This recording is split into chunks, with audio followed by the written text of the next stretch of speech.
À peine rentré chez lui, le vieil homme s'est empressé de remplir un seau de glaçons. Il a sorti le désinfectant acheté à l'avance et l'a placé parmi les glaçons, surveillant la température tout en préparant de la nitroglycérine. Son expérience de plusieurs décennies sur les champs de bataille s'avérait utile de manière inattendue. Tout ce qu'il faisait maintenant, c'était pour démasquer le meurtrier de sa fille. La bombe terminée, il était temps de passer à l'action. Peu après, alors que les gardes du corps de Zenke s'apprêtaient à prendre la voiture, l'un d'eux est monté à bord tandis que l'autre, sentant que quelque chose clochait, a prudemment ouvert le réservoir d'essence, disant au chauffeur de ne pas bouger. À l'intérieur se trouvait une note qu'il a dépliée. Elle disait « Qui est le meurtrier de ma fille ?»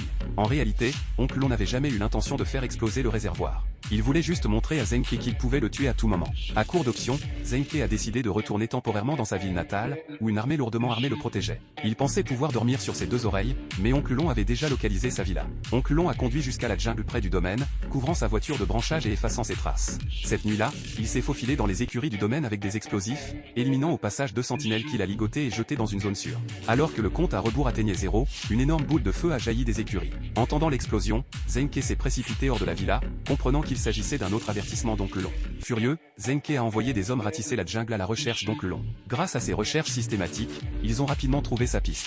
Cependant, même face à cette équipe lourdement armée, Oncle Long n'a pas flanché. Au contraire, il a allumé un feu pour les provoquer.